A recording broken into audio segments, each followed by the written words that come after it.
Let's give the people a little context about give us an intro, right? about why we're here. First of all, like celebrate the occasion. Album's done. For people who don't know, these guys have been working on a project for what, 5 years on and off. Some of these tracks, but this is Live by the Bag, a rap group from Kansas City. We got TS Shaad, ConorChillOut, STBtheDON, Mighty Casual, all prolific independent artists in the scene, doing their thing, making waves. So, you guys, like, give a little background about how you all know each other and just how this whole thing was created. Let's just pass it around. See, God works in mysterious ways, and the way it worked out is, you know, the universe. I dropped my phone. The universe aligned, and I met Connor at what was it? Tavernona. Yeah. At the time, I was with somebody that was working there, and she introduced me to him. And ever since then, like, been boys. Then I was already homies with some people. This was their cousin, and then that's little bro to like one of my best friends. So, amigos. Well, the people have seen all of you on the channel before. We've all done individual interviews, but bro, it's just so good to be here. So good to be in the same room. Let's fucking get it. Shaad, introduce yourself, my guy. Yeah, it's TS Shaad. Coming out of Kansas City, Kansas. Am I holding them over wrong? My bad. Pause. Oh my God! Constantly with these fools. Get this guy together. Sorry, I had to hit him with some energy. Zoom in on that. But yeah, man, you know, coming out of Waco and hearing my brothers, like bro said, he one of like my big brother best friends, so he been around since day one. It's my brother right here for real, like day one, like we 7 months apart type shit. Our mamas grew up together type shit, like this family, like we been locked in before we was even here for real, you know. And then Con Man been recording my cousin for a minute, so it was like it ended up lining up once he started recording T, and that's how we came around. Yeah. Those were the Wild West days. Yeah. Throwing it back, was it like 2020-ish when we all first started getting to know each other? You guys were recording downtown at your old apartment, and that's like first vlog days. Connor here, you throw it back, like what was the scene back then, starting at the ground floor and building this up, because some of those tracks are still from that time period. Like, what has this process been like? You talking about the music or what the scene was like? Whatever you feel like. Let us know. Man, back then, we was all just trying to figure it out, you know what I'm saying? But we had a lot of energy and a lot of ideas, so we was cooking up constantly, you know what I'm saying? I'm on the production. They're just cooking up on verses and hooks, you know what I'm saying? And we're just putting together whatever we thought was fire at the time, you know what I'm saying? And it was a lot of fun, but it was a lot of trial and error, you know what I'm saying? Then we ran into Ty, man. We got this fan, bro. He reached out to us on SoundCloud, and we was like, should we go meet him? And Bros A&R was like, hell yeah, you should go meet him. You never know what's up. And we pulled up on this guy, and look at us. We're 5 years later, bro. Friends. We've been doing interviews, hanging out, doing albums and shit for years now. And shit's no longer trial and error, you know what I'm saying? We're actually dropping shit. We got an album coming soon. We're about to drop that. Progress. 2020 was crazy, man, because we didn't have any.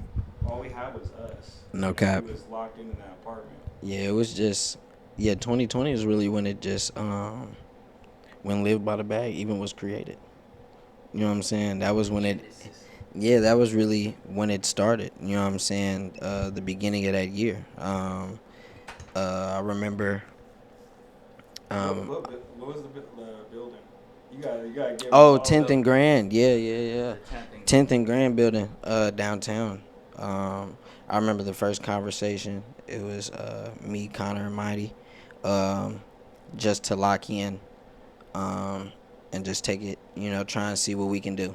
You know what I'm saying? Try and take it as serious as we could, and see where it would go. You know what I'm saying? And then, almost I wouldn't say almost immediately, but almost immediately. You know what I'm saying? Like, it immediately started to show, you know what I'm saying, what we were supposed to do. You know what I'm saying? And then We made 3 projects in the first year. facts. And that was COVID year, so we had a lot of time. You know what I'm saying? For sure. Crazy. A lot of time. So right outside there was like riots from like the Black Lives Matter stuff that Mhm. was going on. Kobe died. Mhm. They were saying COVID, stay away from people, and we were still locked in. All the way to the end of the year where our building flooded.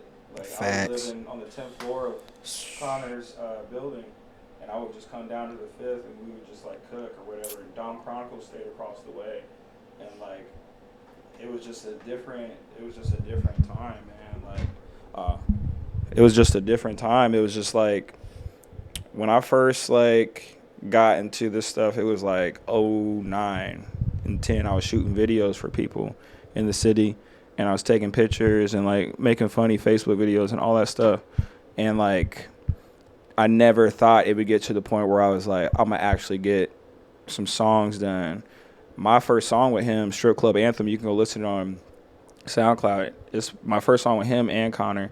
And it's just like ever since then, that energy just carried over. And those were one takes. These are not like we go home and write. These are all right then and there, like off the energy. You know, most of his verses are just off the top, you know. And it's just like, it's crazy to see how we've all transitioned to where we are now. You know what I'm saying? Like he's dropping, I'm dropping, we're dropping.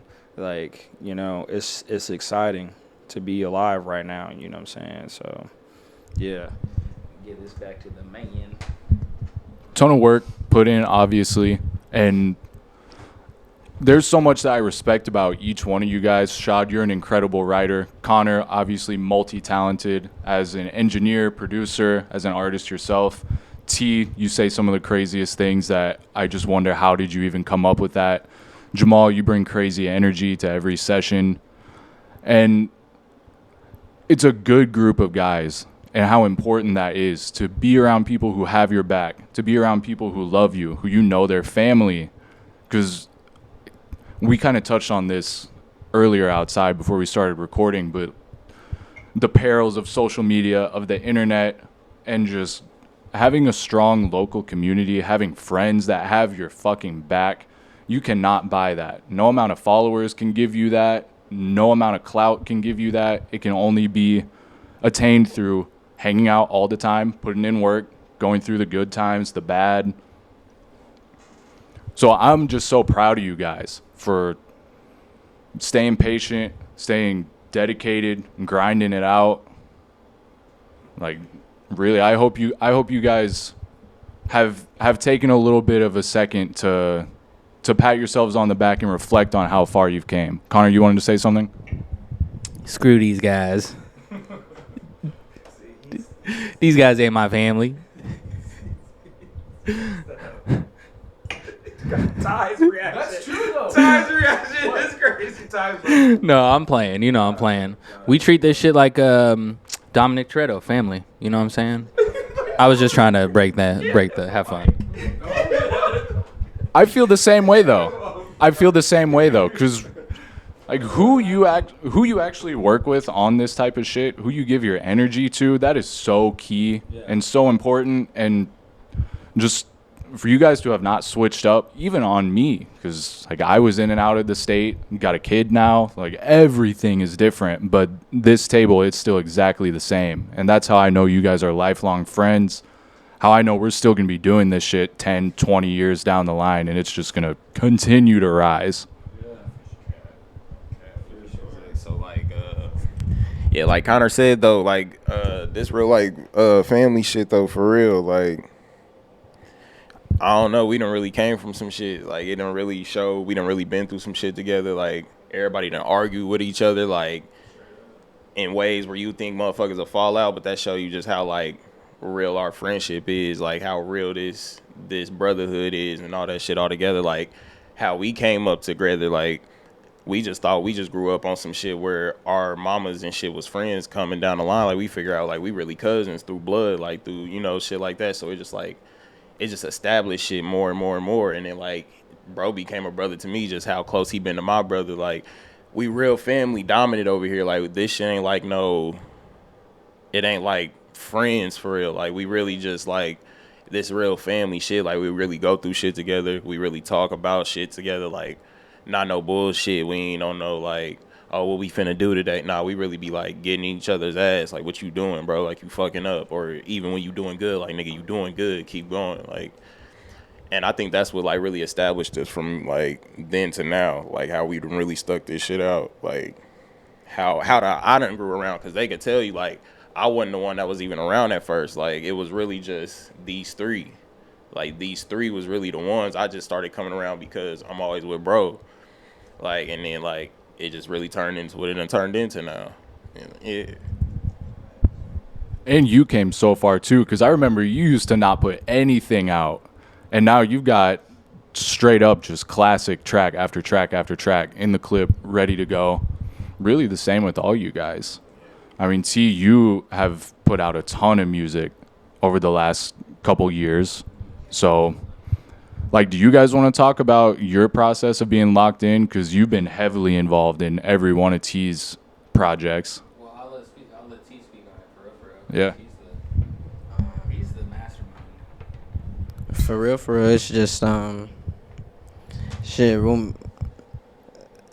With me and Connor, it's just it's like a different type of dynamic. It's just like knowing. They're twins, bro. Yeah, it's like knowing to lock in. It's like we went from being it was never like a normal friendship. You know what I'm saying? It was kind of like we chose to do the same thing kind of at the same time, and just to figure it out together. So once it started to get going down the line, it started to get perfect, like almost perfect. You know what I'm saying? To where he knows when it's like, all right, bet I'm locked in. You know what I'm saying? To where it's like, all right, bet this is what we on. This is what it's time to do. You know what I'm saying? Like, this is the plan. This is where we need it. This is the sound that I feel like we should now have. You know what I'm saying? Because you want to be locked in. You know what I'm saying? I wanted to be now better than even what you was thinking that. You know what I'm saying? It should have been. You feel me? Like, you feel me? You know what I'm saying? But for real, you know what I'm saying? It's just, we didn't put so many like hours into it. You know, like you put your 10,000 hours in. You know what I'm saying? Bro. Yeah, like We had a whiteboard. we had a And we whiteboard. had Fresh's songs, my songs, and T had fucking 100 songs done. Yeah, that first year. Pictures, everything. Yeah, that first year altogether, Live by the Bag as a whole, we had 200 songs. Me by myself, I had 100. I think my brother had probably like, even though he wasn't even putting shit out, he still had.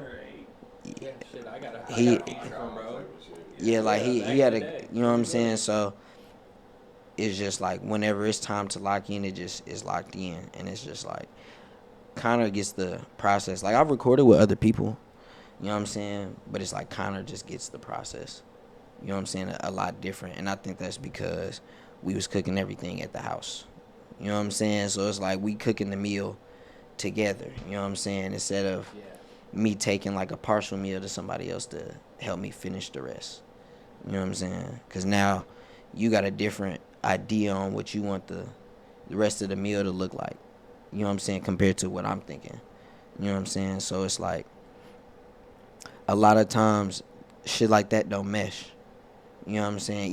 Even if you record the song and the song is good, it's just gonna be missing something. And it's that feeling that comes to it when it's like, yeah, we was in sync, you know what I'm saying? Like, I didn't have to tell him to add some of these drops. He was listening to what I was saying. He put the drop there. You know what I'm saying? I ain't have to tell him to, oh, do this and do that. He heard it. I'm telling him to do it. He like, all right, I got you. I'm already cooking right now. You know what I'm saying? Instead of me having to be like, oh, okay, bro, can you add this right here? Can you take that out? Can you turn that down? All right, can you play it back? All right, can you take that out again? You know what I'm saying? Like, it makes it a repetitive process to where it's like, it takes the fun away from it every time. You know what I'm saying? And that's what partially we do it for. You know what I'm saying? We do it because it's work, but at the same time, we also do it because it's one of the most like enjoyable things that we could be doing. No doubt. You know what I'm saying? So it's like if I'm gonna make it, if it's gonna be work, I'm at least enjoy work. You know what I'm saying? If it's work and I don't enjoy it, it's a job.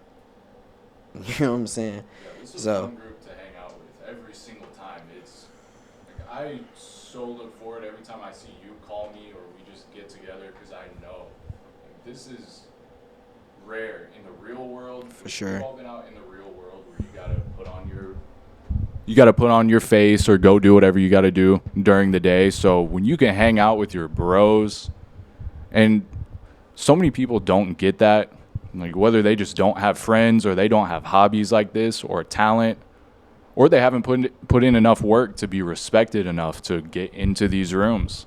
Yeah. But like we're just so blessed, all you guys are, with your talent, with even the fucked up hard shit that has happened in life, because it gives you perspective, it gives you something to talk about. No, straight up. Yeah. A lot of people don't know, man. Like I keep forgetting.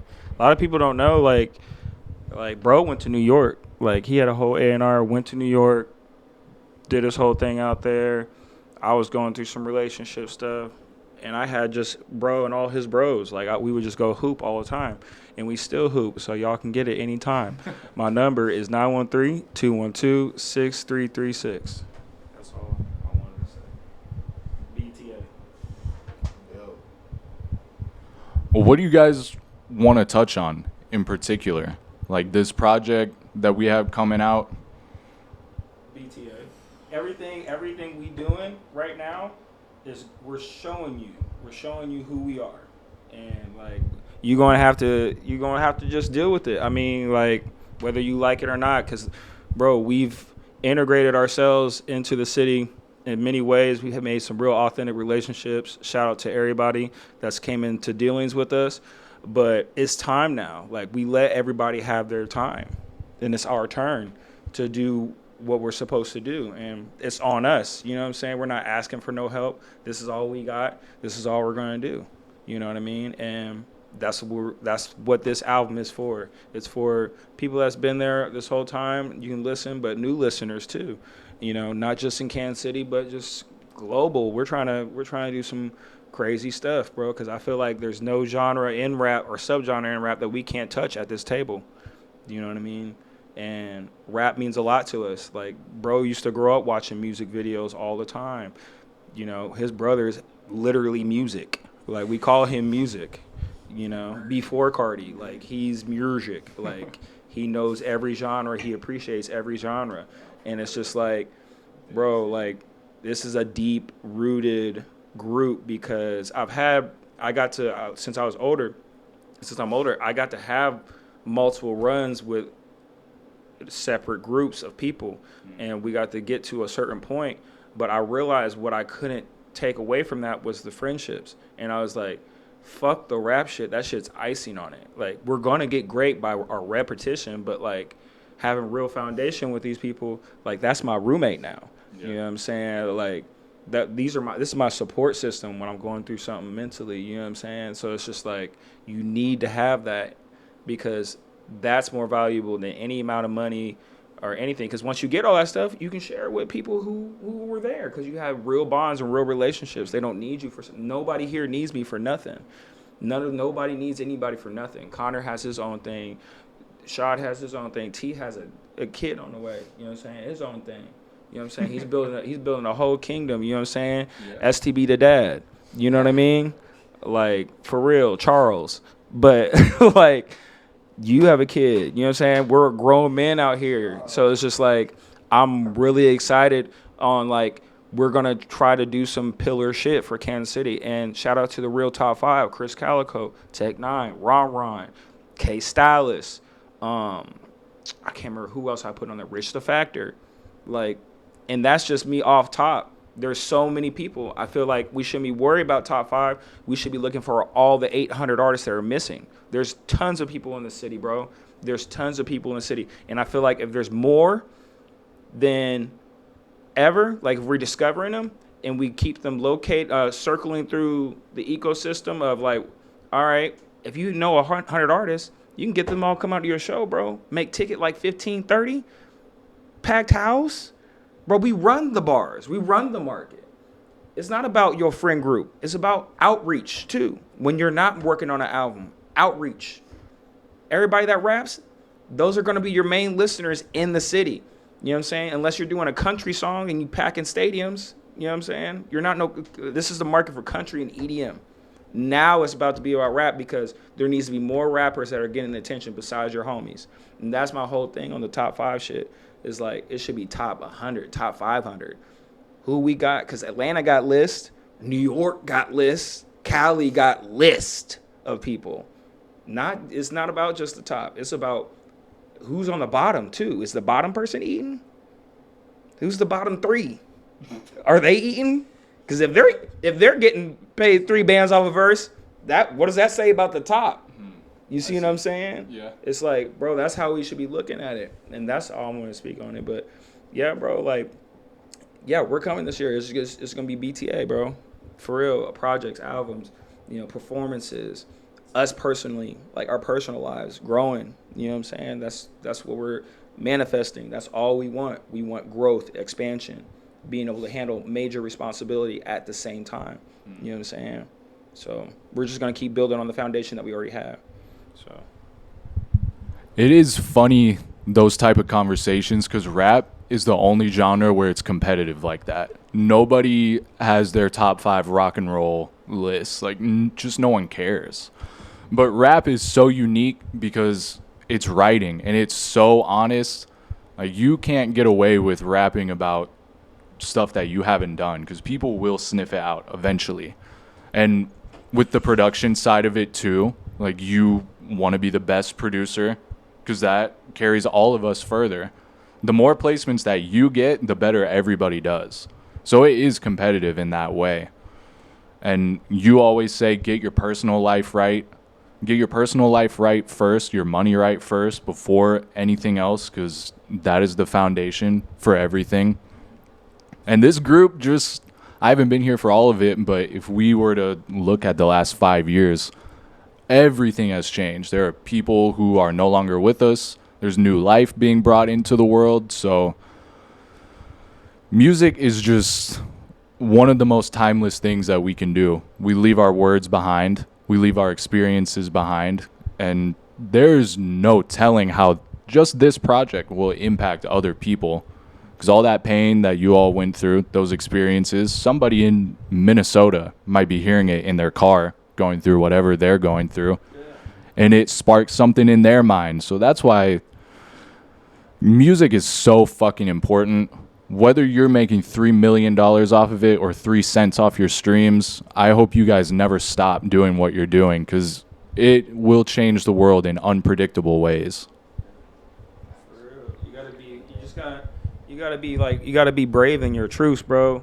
If you're brave in your truths, like, the support will be there, the community will be there. And you know what I'm saying, as men, like, we're in a reboot era to where we're trying to figure out what we're doing with our communities. Like, just having this brotherhood, bro, I feel rich. You know what I'm saying? Like, the world can be going crazy because it was in 2020 in COVID times. Yeah. And I had this is my therapy. You know what I'm saying? I have my boys. So it's like, us as men, we need to stick together a lot more. We need to have healthy relationships, you know what I'm saying, to where it's just like, bro, you can cry, you can talk to me, you can tell me whatever you got, what's on your mind, what's your goals, bro, because a man that drifts can be fooled by anybody and can be swayed by anything. But if a man has goals and has accountability amongst his friends, he can't falter, you know what I'm saying, because you already know where I want to be at, you know where I want to be at, I can't play in your face, you know what I'm saying?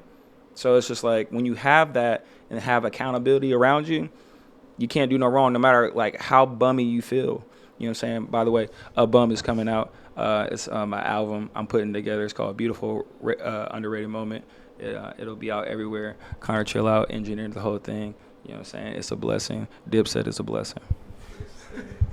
Let's hit this side of the table. You all, Connor, do you have anything you want to add to this? Shaad, talk to us from this side of the table. Yeah, what Molly said, man, like, everybody be holding each other accountable.